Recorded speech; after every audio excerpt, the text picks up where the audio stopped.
Assalamualaikum warahmatullahi wabarakatuh. Selamat pagi anak-anak. Kita bertemu lagi pada hari yang penuh berbahagia. Semoga kita selalu dalam keadaan sehat dan dalam lindungan Allah Subhanahu wa ta'ala. Amin ya rabbal alamin. Kita akan mempelajari tentang mapel tematik. Sebelumnya kita berdoa dulu, semoga diberi kelancaran, diberi ilmu yang manfaat oleh Allah Subhanahu wa taala. Amin ya rabbal alamin.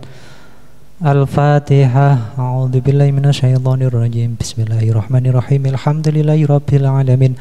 Ar-Rahmanir-Rahim. Maliki yaumiddin. Iyyaka na'budu wa iyyaka nasta'in. Ihdinas siratal mustaqim. Siratal ladzina an'amta 'alaihim ghairil maghdubi 'alaihim waladdallin. Amin.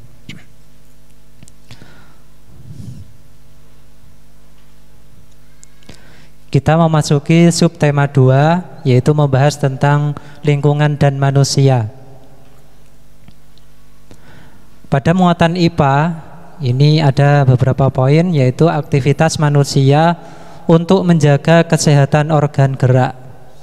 Beberapa aktivitas manusia dalam kehidupan sehari-hari memanfaatkan anggota tubuh seperti melempar bola, menulis, berjalan, menendang bola, dan lain-lain. Untuk menjaga agar otot dan tulang tetap kuat, kita harus mengkonsumsi makanan, minuman yang sehat, dan menjaga pola makanan yang teratur. Bagian-bagian gerak manusia. Kemampuan manusia untuk bergerak tentunya dipengaruhi oleh organ-organ yang mendukung tubuh manusia untuk melakukannya.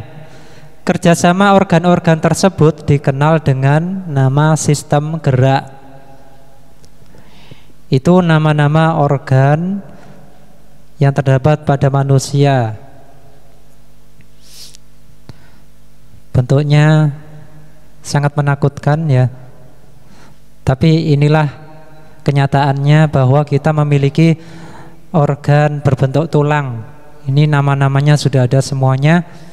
Mulai dari tulang pelipis, ada tulang rahang bawah, tulang rusuk, tulang dada, tulang belakang, tulang pinggul kiri, tulang selangkang, dan seterusnya ini ya. Ini bisa kalian hafalkan nama-nama setiap tulang-tulang tersebut. Kerangka pada tubuh manusia memiliki beberapa fungsi utama, yaitu penegak tubuh. Kalau tanpa adanya tulang, maka manusia layaknya baju mungkin. Karena apa? Tulang adalah merupakan yang bisa menegakkan tubuh manusia. Bisa bangun juga karena ada tulangnya, seperti itu ya. Bisa berdiri karena ada tulangnya. Kemudian fungsi berikutnya adalah pembentuk tubuh. Selama ini ada bentuk tubuh yang gemuk, ada bentuk tubuh yang sedang dan kurus, seperti itu ya. Itu juga dipengaruhi oleh tulang. Kemudian fungsinya lagi adalah tempat melekatnya otot. Otot itu melekat pada tulang manusia. Kemudian proses terjadinya pembentukan sel darah merah. Melindungi organ lunak seperti kayak melindungi paru-paru, melindungi jantung, melindungi hati, dan lain-lain. Itu adalah fungsi daripada tulang manusia. Tanpa ada tulang, maka organ-organ lunak tersebut akan mudah terancam keselamatannya ya. Kemudian fungsi selanjutnya adalah sebagai alat gerak pasif. Kalau tulang itu adalah sebagai alat gerak pasif, nah alat gerak aktifnya apa? Yaitu otot manusia. Jadi yang bergerak aktif itu adalah ototnya, bukan tulangnya. Tulang hanya mengikuti kepada otot. Makanya tulang tersebut dinamakan alat gerak pasif. Tulang sendiri terbentuk oleh kandungan kalsium yang berbentuk garam yang melekat erat dengan bantuan kolagen. Kerangka manusia dapat dibagi ke dalam 3 kelompok. Yang pertama adalah rangka kepala. Bagian tengkorak pada sistem gerak manusia tersusun atas tulang-tulang pipih yang menjadi tempat terjadinya proses pembentukan sel-sel darah merah dan putih. Tulang tengkorak ini atau tulang wajah terdiri atas 2 tulang hidung, ada 2 tulang pipi, 2 tulang rahang atas dan tulang rahang bawah, kemudian 2 tulang air mata dan seterusnya. Lengkapnya bisa dilihat pada LKS ya, itu lebih lengkapnya. Ini Bapak hanya menggambarkan poin-poinnya saja. Yang kedua ada rangka badan.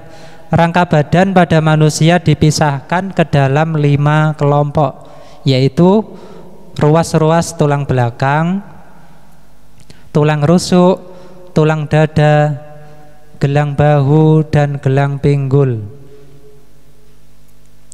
Ini ada ruas-ruas tulang belakang, mulai dari 7 ruas tulang leher, 12 ruas tulang punggung, 5 ruas tulang pinggang, dan 5 ruas tulang selangkang, dan 4 ruas tulang ekor. Kemudian ada tulang rusuk. Tulang rusuk sejati, tulang rusuk pertama, tulang rusuk dada atau hulu, tulang rawan rusuk, tulang dada badan, tulang dada taju pedang, 2 ruas tulang rusuk melayang, 3 ruas tulang rusuk palsu. Ada tulang selangka di sini dan ada tulang belikat yang ada di belakang punggung itu ya. Kemudian tulang usus. Ada tulang kemaluan, tulang duduk. Nomor 3, rangka anggota gerak. Terdiri atas tulang-tulang anggota gerak atas dan tulang-tulang anggota gerak bawah.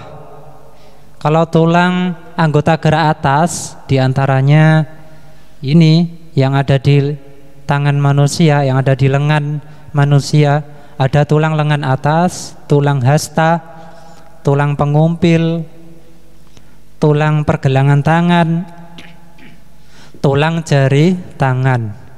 Kemudian tulang-tulang anggota gerak bawah, diantaranya ini yang ada pada kaki manusia, ada tulang paha, kemudian tulang tempurung lutut, tulang betis, tulang kering, tulang pergelangan kaki, tulang telapak kaki, tulang jari kaki. Jenis-jenis tulang, ada tulang pipa. Tulang pipa itu gimana? Tulang pipa yaitu bentuknya bulat, panjang, dan ada rongganya, menyerupai bentuk seperti pipa. Ini bisa dilihat. Tulang pipa terletak pada bisa tulang paha, kemudian apa lagi? Ada tulang jari tangan, kemudian tulang lengan atas. Nomor 2 jenis-jenis tulang yaitu tulang pipih. Tulang pipih adalah bentuknya pipih atau apa namanya ceper gitu ya. Seperti tulang rusuk, tulang belikat, ini ya tulang belikat. Kemudian yang nomor 3 adalah tulang pendek. Tulang pendek adalah tulang yang bentuknya pendek serta bulat. Contohnya ruas-ruas pada tulang belakang manusia. Ini ruas-ruasnya. Ini tulang pendek semuanya. Bentuknya bulat. dan pendek. Lanjut. Berdasarkan zat penyusunnya, tulang di dalam tubuh manusia dibedakan menjadi dua. Ada tulang rawan. Apa tulang rawan? Yaitu tulang yang disusun oleh sel-sel tulang rawan. Ini saya contohkan tulang rawan, yaitu tulang yang terdapat pada telinga manusia. Sepertinya telinga kita ini kan lumer ya, tapi di situ ada tulang rawan. Kemudian tulang keras. Tulang keras ini memiliki tekstur yang padat dan bersifat keras. Contohnya adalah tulang belikat, ada tulang selangka. Nah, ini tulang belakang juga bentuknya sangat keras. Kemudian jenis-jenis otot manusia, berdasarkan jenisnya otot dibedakan menjadi 3 macam. Ada otot polos, otot jantung, otot lurik. Otot polos definisinya bisa dilihat pada LKS ya. Kemudian merupakan jaringan yang terbentuk oleh sel-sel otot yang bentuknya seperti gelondong, di mana bagian ujungnya cenderung meruncing. Ini otot polos. Kemudian otot jantung terletak di dinding jantung. Kemudian otot lurik, ini biasanya disebut otot rangka, karena otot ini biasanya melekat pada rangka manusia ya. Ini otot lurik.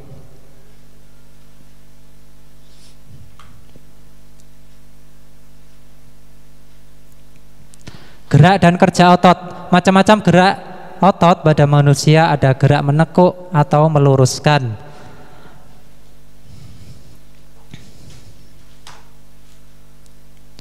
Ini biasanya terdapat pada bagian sendi engsel atau pelana. Ketika meluruskan gerakan siku, ruas-ruas jari tangan, itu bisa kita buat menekuk atau meluruskan gitu ya. Kemudian yang nomor 2 adalah gerak menekan ke bawah,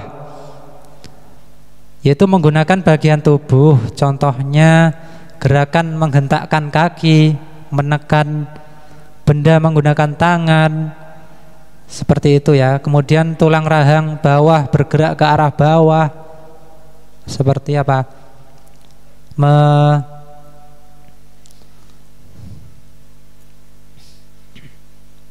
Kemudian apa? Gerak menaikkan. Ini dilakukan menaikkan tubuh. Contohnya gerakan pada mulut terbuka. Kemudian gerakan memutar. Gerak memutar ini terjadi pada sendi putar atau peluru. Biasanya kepala kita digunakan untuk menengok ke kanan dan ke kiri. Kemudian gerak menjauh dan mendekatkan tubuh. Ini terjadi ketika dilakukan untuk menjauhkan atau mendekatkan tubuh, seperti gerak merentangkan tangan menggunakan gerak kaki ke arah samping. Muatan PPKN. Nilai-nilai luhur Pancasila mengandung nilai luhur yang harus diterapkan oleh masyarakat Indonesia. Ini terdapat sila-sila di mana memiliki nilai luhur masing-masing. Sila pertama berisi tentang hubungan masyarakat Indonesia dengan Tuhan Yang Maha Esa. Ini pasti berkaitan dengan peribadatan manusia. Kalau mau bahas tentang ibadah apapun berarti masuk pada nilai-nilai luhur Pancasila, yaitu sila pertama. Kemudian sila kedua memiliki makna bahwa hubungan antar manusia merupakan hubungan yang sama dan sederajat. Jadi tidak ada istilah manusia itu ditentukan oleh pekerjaan, ditentukan oleh kekayaan, tidak seperti itu. Tetapi manusia dalam hubungannya dengan sesama manusia memiliki persamaan derajat ya. Yang nomor 3, sila ketiga, memiliki nilai kebangsaan dalam masyarakat Indonesia yang bersatu. Berapapun jumlah suku bangsa di Indonesia ini harus bersatu demi apa? Mewujudkan Indonesia yang utuh. Ini adalah nilai-nilai luhur yang terdapat pada sila ketiga. Kemudian sila keempat, mendorong tercapainya tujuan persatuan Indonesia dengan musyawarah untuk mencapai mufakat dalam menyelesaikan permasalahan yang ada. Ini sudah sering terjadi, sudah sering dilakukan. Kalau misalkan dalam pembentukan ketua kelas di kelas kalian itu selalu dilaksanakan musyawarah dulu. Ada pemilihan ketua kelas, pengurus-pengurus kelas yang lain. Itu dilakukan dengan cara musyawarah dan mencapai mufakat atau keputusan bersama. Kemudian sila kelima bermakna bahwa setiap warga negara perlu berupaya mewujudkan keadilan sosial dalam masyarakat. Semuanya harus adil, memiliki hak, memiliki kewajiban yang harus dilaksanakan demi apa? Mewujudkan Indonesia yang maju. Kemudian sikap kepedulian yang sesuai dengan nilai-nilai Pancasila. Pancasila merupakan pedoman hidup masyarakat Indonesia. Kehidupan masyarakat Indonesia harus sesuai dengan nilai-nilai yang terkandung dalam Pancasila. Dengan apa? Berpegang teguh pada nilai-nilai Pancasila, maka akan terwujud masyarakat Indonesia yang damai dan sejahtera. Ini saya contohkan pada sila yang pertama, kita harus selalu menjalankan ibadah sesuai dengan agamanya masing-masing. Ini adalah sikap kepedulian kita. Kemudian pada sila kedua, sikap kepedulian kita bagaimana? Kita selalu menjunjung sikap adil dan beradab. Baik perilaku maupun sikap kita harus mencerminkan sikap yang adil dan memiliki adab. Kemudian sila ketiga, sikap kepedulian kita apa? Kita harus selalu melaksanakan kegiatan gotong royong contohnya dan menjaga persatuan. Sila keempat, sikap kepedulian kita, yaitu ketika kita menjadi seorang pemimpin, kita selalu bijaksana dan mendengarkan pendapat orang lain. Sila kelima, setiap orang mempunyai hak untuk selalu diperlakukan adil oleh setiap orang, jadi tanpa perbedaan ras, suku, budaya, dan seterusnya. Harus adil ya. Kemudian muatan bahasa Indonesia mengidentifikasi ide pokok dalam paragraf. Ide pokok merupakan inti permasalahan dari sebuah teks. Setiap paragraf memiliki ide pokok yang berbeda. Kemudian mengidentifikasi ide pokok dalam teks lisan. Langkah-langkah yang perlu diperhatikan untuk mengidentifikasi ide pokok dari teks lisan adalah sebagai berikut. Bisa dilihat halaman 31.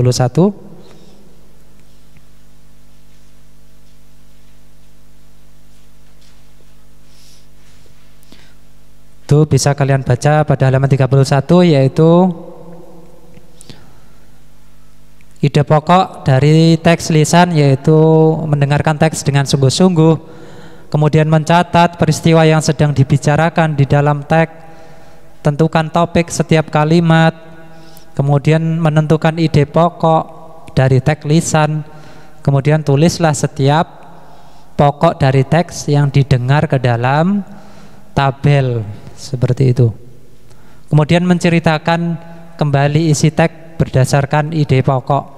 Apa saja langkah-langkahnya, yaitu mencatat informasi yang disampaikan dalam teks. Buatlah ide pokok yang dibaca atau didengar, kemudian buatlah kalimat utama yang berisi ide pokok. Buatlah beberapa kalimat yang berisi informasi penting dari teks.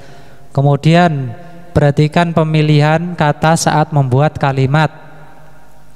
Ada juga menyusun kalimat utama dan kalimat penjelas yang membentuk sebuah paragraf nantinya.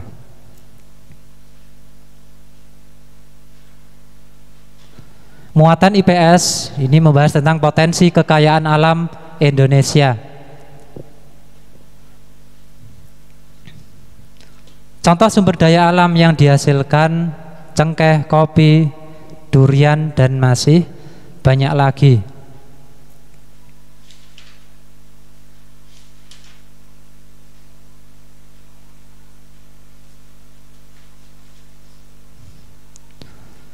Indonesia ini sangat kaya akan sumber daya alam.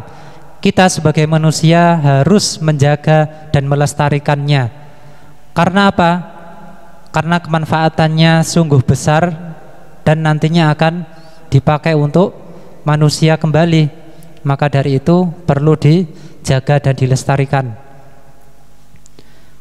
Di sini kita lihat pada peta ini adalah Pulau Sumatera, terdapat kekayaan berupa ikan tuna, kemudian rumput laut, kemudian ada juga kelapa, kemudian ada kelapa sawit. Ini kekayaan yang ada di Pulau Sumatera. Pulau Kalimantan ada apa saja? Kita lihat di sini ada kelapa, kekayaan, kemudian kopi juga ada di sana. Kemudian Pulau Sulawesi terdapat jagung, terdapat juga kelapa. Kemudian di Pulau Maluku ada cengkeh ya, ada cengkeh, ada kopi. Kemudian di Pulau Irian Jaya ada apa di sana? Ternyata di sana ada cengkehnya. Di Pulau Jawa terdapat ikan tuna. Seperti itu ya. Ini kekayaan alam Indonesia. Kemudian kepadatan penduduk. Adanya perbedaan sumber daya alam di setiap daerah, salah satunya dipengaruhi oleh faktor geografis suatu daerah, khususnya faktor fisik yaitu kesuburan tanah. Kenapa kesuburan tanah ini menjadi letak geografis atau incaran oleh setiap orang, bahkan di seluruh dunia mengincar tanah Jawa? Ini karena kesuburan tanahnya sangat luar biasa, bisa ditanami oleh apapun. Ini di Pulau Sumatera kita melihat 55 juta jiwa penduduknya di sana atau 21,15%. Kemudian Pulau Kalimantan ada 15 juta jiwa atau 6,7%. Di Sulawesi ada 19 juta jiwa atau 7,34%. Maluku ada berapa ini? 2,9 juta jiwa atau 1,13%. Di Papua ada 4,1 juta jiwa atau 1,60%. Di Pulau Jawa ada 149 juta jiwa atau 57,12%, dan seterusnya. Kenampakan alam serta keragaman flora dan fauna di Indonesia. Kenampakan alam serta keragaman flora dan fauna di Indonesia tersebar di berbagai pulau. Faktor-faktor yang mempengaruhi berbagai jenis flora antara lain keadaan tanah, relief, dan iklim. Relief itu apa? Bentuk dari 3 dimensi atau seni ukir bebatuan ya. Kemudian iklim menjelaskan tentang apa? Perubahan cuaca. Ini sangat mempengaruhi terhadap jenis flora atau tumbuhan yang ada di Indonesia. Kemudian jenis fauna, ada tipe asiatis, ada tipe peralihan, dan ada tipe australis. Ini lengkapnya bisa kalian baca pada LKS. Karena sangat banyak, nanti akan memakan banyak waktu. Nanti bisa kalian baca sendiri ya di rumah. Ini saya contohkan. Ada hewan macan tutul, ini berada di mana? Habitatnya ada di Pulau Jawa. Macan tutul ada di Pulau Jawa.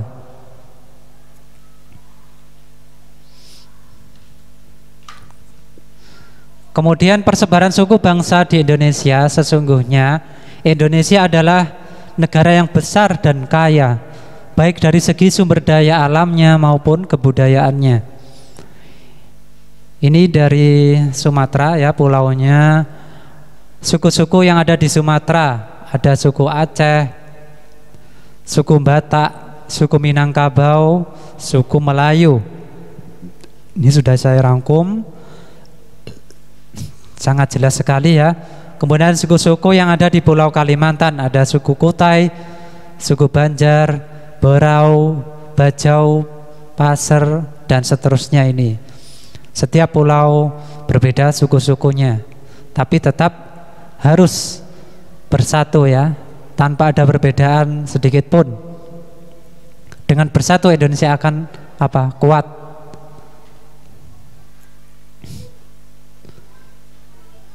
Persebaran agama di Indonesia, ini ada 1, 2, 3, 4, 5, 6, ada 6 agama di Indonesia. Islam modern, ada Islam tradisional, ada Kristen Protestan, Kristen Katolik, Hindu, dan Buddha. Itu bisa dilihat pada Pulau Sumatera, di situ mayoritas beragama Islam modern. Kemudian Islam tradisional hanya sedikit. Lalu apa perbedaannya Pak antara Islam modern dengan Islam tradisional? Ini saya rangkum perbedaannya. Kalau Islam modern dalam bahasa Inggrisnya adalah modernistik atau baru atau mutakhir, merupakan paham keislaman yang didukung sikap rasional dengan hukum Tuhan, menyesuaikan dengan ilmu pengetahuan untuk membawa umat Islam kepada kemajuan. Contohnya apa? Demokrasi, itu merupakan Islam modern. Nasionalisme, perjuangan sosial, seperti itu. Kalau Islam tradisional merupakan suatu kepercayaan atau adat atau ajaran turun-temurun dari leluhur, bersandar pada Al-Quran dan Al-Hadis Rasul. Ini merupakan Islam yang murni bagi pemeluknya. Di sini Pulau Kalimantan kita lihat mayoritas Islam modern. Ada warna merah, yaitu beragama Hindu. Oh, di sini tadi ada Sumatera, yaitu agama Buddha. Ini cukup sedikit. Kemudian Pulau Sulawesi mayoritas juga beragama Islam modern, ada juga Kristen Protestan. Kemudian Maluku ada mayoritas Islam modern semuanya, ini hampir ya, semuanya. Kemudian Papua, Pulau Papua mayoritas beragama Kristen Protestan. Di Pulau Jawa ini rata-rata dan hampir 95% ya beragama Islam tradisional atau Islam yang murni. Kemudian ada juga yang beragama Hindu, tapi sangat kecil sekali, 5% saja ini ya. Muatan SPDP yaitu membahas tentang gambar cerita pada cover. Cover atau sampul buku merupakan gambaran dari keseluruhan isi buku. Cover harus mewakili isi dari buku tersebut. Cover adalah bagian terluar dari sebuah buku yang terdiri dari 3 sisi. Ada sisi depan, sisi belakang, dan punggung cover. Kita lihat pada LKS yang kalian pegang sekarang ini ya, covernya menggambarkan gambar yang lucu. Di situ organ gerak hewan dan manusia. Jadi gambarnya harus menarik agar apa? Minat membaca anak-anak itu semangat sekali, seperti itu ya.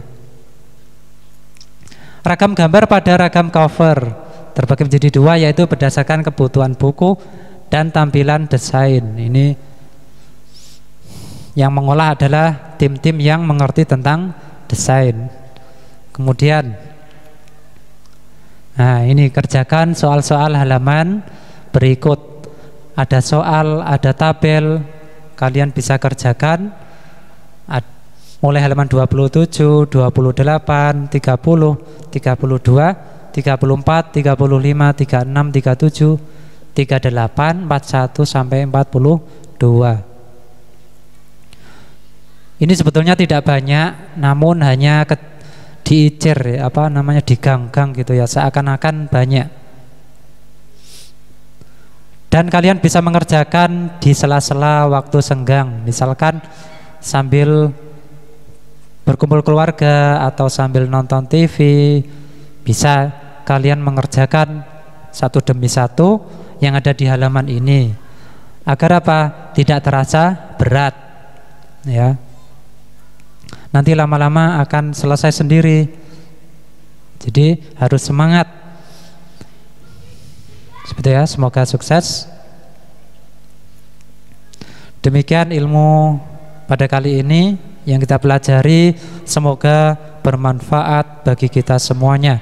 Amin ya rabbal alamin. Kita berdoa. Bismillahirrahmanirrahim. Allahumma inni astaghfiruka ma 'allamtanihi fartutuhu ilayya inda hajati ilaihi wa la tunsinihi ya rabbal alamin. Wassalamualaikum warahmatullahi wabarakatuh.